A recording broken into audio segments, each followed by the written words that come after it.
Assalamualaikum warahmatullahi wabarakatuh. Selamat pagi anak-anak sekalian. Gimana kabar kalian hari ini? Mudah-mudahan sehat walafiat. Oke anak-anak sekalian, pada kesempatan kali ini kita masuk di tema 7, yaitu pembelajaran 3 subtema 1. Baik anak-anak sekalian, setelah nanti kalian menonton video dari saya, silahkan nanti kalian mengerjakan tugas-tugas yang akan saya berikan lewat grup WA. Baik anak-anak sekalian, coba dibuka bukunya, buku teks, yaitu di pembelajaran 3 subtema 1 tema 7. Kita masuk pada perilaku yang sesuai dengan Pancasila, yaitu sila yang pertama. Baik anak-anak sekalian, masih ingat Pancasila itu? Di kelas-kelas sebelumnya tentunya kalian masih ingat dan juga pernah menghafal ya. Pancasila ada berapa sila? Yaitu ada 5. Ada 5 sila, yaitu 1. Ketuhanan yang Maha Esa. Yang kedua adalah kemanusiaan yang adil dan beradab. Yang ketiga, persatuan Indonesia. Yang keempat, kerakyatan yang dipimpin oleh hikmat kebijaksanaan dalam permusyawaratan atau perwakilan. Dan yang kelima adalah keadilan sosial bagi seluruh rakyat Indonesia. Baik anak-anak sekalian, Pancasila yang menjadi dasar negara kita, yaitu Negara Kesatuan Republik Indonesia, itu memiliki nilai-nilai yang sangat tinggi. Jadi segala perilaku kita sebagai warga negara Indonesia itu diharapkan mencerminkan atau sesuai dengan sila yang ada di Pancasila. Nah, anak-anak sekalian, kenapa? Karena ketika sikap kita keseharian itu mencerminkan nilai-nilai yang terkandung di dalam Pancasila, maka sebenarnya kita sudah menerapkan nilai-nilai Pancasila itu sendiri. Jadi coba anak-anak sekalian kita renungkan kembali. Kegiatan kalian mulai dari bangun tidur sampai dengan tidur lagi, itu apa saja? Ya, yang pertama mungkin bangun tidur ada berdoa, berwudu, kemudian sholat subuh. Itu mencerminkan nilai Pancasila sila keberapa? Sholat, wudu, berdoa. Ya, tentunya adalah Pancasila yang pertama. Ya, yang pertama yaitu sila ketuhanan yang Maha Esa, karena urusannya adalah dengan kegiatan ibadah. Kemudian yang kedua ada sila kemanusiaan yang adil dan beradab. Coba perilaku apa yang sesuai dengan sila yang kedua? Kemanusiaan yang adil dan beradab. Tentunya adalah sesuai dengan tata krama, sopan santun, adab, akhlak kalian kepada sesama manusia. Mulai dari lingkungan keluarga, sesama adik, ya, kemudian kepada kakak, khususnya pada orang tua, kepada guru di sekolah, maupun kepada orang lain, kepada tetangga dan lingkungan masyarakat yang lain. Akhlak yang baik, sikap-sikap yang baik, kita menyapa orang kalau lewat. Kalau ada teman kita yang kena musibah, kita bantu. Itu yang kedua. Kemudian anak-anak yang ketiga, sila yang ketiga adalah persatuan Indonesia. Perilaku apa yang mencerminkan sila ketiga, persatuan Indonesia? Ini diterapkan di mana saja? Pertama adalah di lingkungan keluarga. Bagaimana keluarga kalian itu tetap bersatu, rukun, tentram? Tentunya adalah dengan bagaimana kita saling tolong menolong, bekerja sama, saling membantu dengan adik, dengan kakak, kemudian dengan orang tua. Itu di lingkungan keluarga. Belum lagi di lingkungan masyarakat, dengan tetangga, dengan teman kalau kalian bermain. Tidak menghina, tidak mencela, sabar, tidak membalas keburukan dengan keburukan, tapi keburukan dibalas dengan kebaikan. Kemudian juga saling memaafkan jika ada orang yang minta maaf. Itu yang ketiga, yaitu di lingkungan masyarakat. Ada lagi di lingkungan sekolah. Ketika nanti kalian sudah masuk dengan tatap muka, maka jaga persatuan di lingkungan sekolah, baik itu di kelas maupun dengan teman-teman di kelas maupun dengan teman-teman di kelas-kelas lain. piket bersama, kemudian kerja bakti berisikan sekolahan, saling menyapa, saling berbagi, belajar kelompok, dan lain sebagainya. Kemudian anak-anak sekalian, yang keempat adalah sila yang keempat, rakyatan yang dipimpin oleh hikmat kebijaksanaan dalam permusyawaratan atau perwakilan. Kata kuncinya adalah permusyawaratan, musyawarah. Jadi anak-anak sekalian, manakala kalian mendapatkan satu masalah dengan orang tua, dengan adik, dengan kakak, atau dengan teman kalian, kedepankan yaitu diskusi, bicara baik-baik. Jangan mengandalkan emosi kita, jangan mengandalkan amarah kita, tapi diskusi dengan baik. Salah satu contoh dengan orang tua, kalian minta sesuatu, tapi orang tua tidak memberikan, maka diskusikan. Diskusikan. Jadi usahakan anak-anak sekalian sering ngobrol, diskusi dengan anggota keluarga, baik itu saudara kalian, kemudian orang tua kalian, maupun teman-teman di luar. Jadi kedepankan yaitu musyawarah, kedepankan diskusi dalam mengambil keputusan, dalam mengambil sikap dan tindakan. Kemudian yang selanjutnya adalah yang kelima, sila yang kelima, keadilan sosial bagi seluruh rakyat Indonesia. Kata kuncinya adalah keadilan. Kata kuncinya adalah keadilan. Jadi anak-anak sekalian, manakala kalian hidup bersama orang tua, bersama adik kakak, bersama lingkungan keluarga, bersama lingkungan keluarga atau dengan orang lain, maka paling tidak kita bisa bersikap adil, menempatkan sesuatu pada tempatnya. Artinya anak-anak sekalian, minimal kalian bersikap adil kepada diri kita sendiri. Contohnya adalah kita menepati waktu yang sudah kita susun. Jadi mulai dari bangun tidur sampai tidur lagi, itu kita atur waktunya.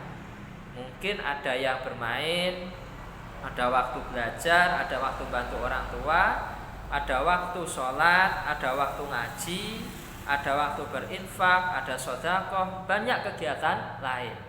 Maka dari kegiatan keseharian yang kita lakukan, itu harapannya apa? Kita tepati, kita atur.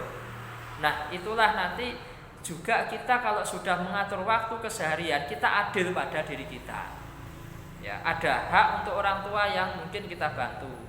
Ada adik-adik mungkin yang kita ajak untuk bermain. Jadi kita bersikap adil minimal untuk diri sendiri. Caranya gimana? Mengatur waktu keseharian kita. Jangan sampai waktu keseharian kita gunakan, contoh main game terus dari pagi sampai siang, sampai sore, sehingga lupa waktu sholat, lupa waktu belajar, lupa waktu ngaji. Maka ini tidak adil. Maka anak-anak sekalian, keadilan sosial kita terapkan dalam diri kita. Seusia SD, untuk anak-anak sekalian belajar yang pertama adalah melatih kita untuk menepati, mengatur waktu kita sehari-hari. Kapan kita bantu orang tua, kapan kita bermain, kapan kita beribadah, kapan kita sholat, kapan kita belajar, kapan kita melaksanakan tugas, apalagi dalam keadaan daring, pembelajaran daring yang kita tidak bisa tatap muka. Mungkin itu anak-anak sekalian. Jadi kelima sila di dalam Pancasila, maka kalau bisa mari kita laksanakan. Mari kita cerminkan sikap-sikap kita itu mencerminkan kelima sila tadi.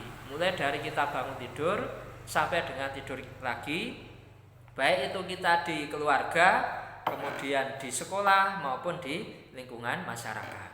Nah, anak-anak sekalian, tugas kalian di mapel PKN di PB3 ini, nanti kalian menyebutkan sikap-sikap yang sesuai dengan Pancasila, yaitu sila yang pertama.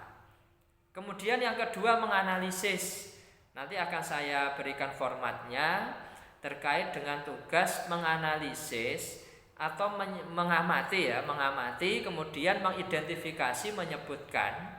Jadi contoh-contoh perilaku yang sesuai dengan Pancasila, yaitu sila yang pertama. Jadi yang pertama saja. Nanti tugas akan saya di grup. Baik anak-anak sekalian, kemudian Mungkin di kelas-kelas 4, kelas 5 yang dulu kalian juga sudah melihat atau sudah menyimak atau mempelajari, yaitu berkaitan dengan negara-negara ASEAN. Kemarin di kegiatan pembelajaran sudah disampaikan bahwa ASEAN ini anggotanya adalah di Asia Tenggara. Jadi kalian perlu nanti mempunyai buku atlas melihat peta Asia Tenggara. Baik anak-anak sekalian, ASEAN itu adalah singkatan dari Association of South Asian Nation. Jadi sesuai dengan namanya, ASEAN itu apa? ASEAN itu adalah perhimpunan negara yang ada di kawasan Asia Tenggara melakukan kerjasama. Siapa saja ASEAN itu? ASEAN itu didirikan dulu yaitu oleh 5 negara. Yang pertama Indonesia, Singapura, Filipina, Thailand, dan Malaysia. Jadi mereka berkumpul, perdana atau Menteri Luar Negeri ya maksud saya, Menteri Luar Negerinya berkumpul, yaitu mendeklarasikan, menandatangani deklarasi Bangkok tanggal 8 Agustus 1967 di Bangkok. Mana itu Bangkok? Bangkok itu adalah Thailand. Ya, mereka mendirikan, sepakat bersama-sama mendirikan ASEAN, yaitu sebuah organisasi perhimpunan negara-negara di Asia Tenggara. Awalnya 5 ini yang mendirikan.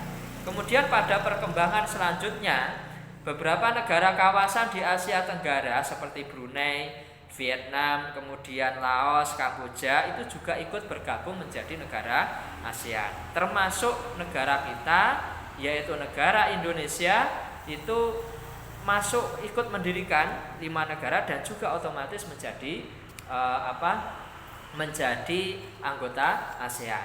Baik anak-anak sekalian, apa tujuan ASEAN itu? Ya, tujuan ASEAN yang pertama mempercepat pertumbuhan ekonomi dan kemajuan sosial budaya di kawasan Asia Tenggara saja. Jadi melakukan kerjasama, mempercepat pertumbuhan ekonomi, kemajuan. Yang kedua meningkatkan perdamaian dan stabilitas Asia Tenggara. Jangan sampai terjadi konflik, peperangan. Supaya damai bagaimana ini saling bekerja sama. Yang ketiga adalah meningkatkan kerjasama dan saling membantu untuk kepentingan bersama di bidang ekonomi, sosial, ilmu pengetahuan. Jadi saling bekerja sama antar negara ini untuk mengembangkan yaitu bidang ekonomi, sosial, budaya, ilmu pengetahuan maupun teknologi. Yang keempat, memajukan penelitian bersama mengenai masalah-masalah di Asia Tenggara. Contoh mungkin ada di bidang kesehatan, ada penelitian, pendidikan, ada penelitian. Itu perlu sebuah kerjasama. Kemudian yang selanjutnya memajukan kerjasama di bidang pertanian, industri, perdagangan, komunikasi. Yang keenam, memelihara kerjasama yang lebih erat dengan organisasi yang lain. Karena di dunia ini banyak organisasi internasional. Maka ASEAN ini yang hanya di Asia Tenggara saja itu juga menjalin kerjasama dengan organisasi di dunia yaitu organisasi-organisasi lain. Jadi anak-anak sekalian, kesimpulannya adalah ASEAN ini satu, hanya kawasan Asia Tenggara saja. Yang kedua, anggotanya siapa? Anggotanya ya negara-negara di Asia Tenggara. Nanti perlu kalian melihat peta setelah ini ya, melihat atlas. Kemudian yang ketiga, ASEAN ini didirikan untuk menjalin kerjasama, meningkatkan kerjasama. Jadi semua negara yang di Asia Tenggara ini bekerja sama dalam berbagai bidang untuk kemajuan bersama.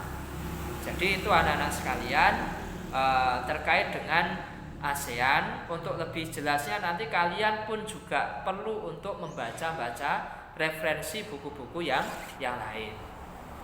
Baik anak-anak, mungkin demikian yang dapat saya sampaikan. Setelah ini tugasnya akan saya share di grup WA dan jangan ditumpuk tugasnya. Hari ini nanti untuk laporan tugas seperti biasa yaitu sampai besok pagi jam 8 ya. Mungkin demikian anak-anak yang dapat kami sampaikan. Tetap semangat, selamat belajar, Setelah ini nanti bisa diskusi dengan orang tua ataupun dengan teman yang lain untuk mengerjakan tugas-tugas yang akan saya berikan. Baik, demikian yang dapat kami sampaikan. Mohon maaf kalau ada salah kata. Kalian pun bisa belajar mencari referensi-referensi yang lain. Terima kasih. Assalamualaikum warahmatullahi wabarakatuh.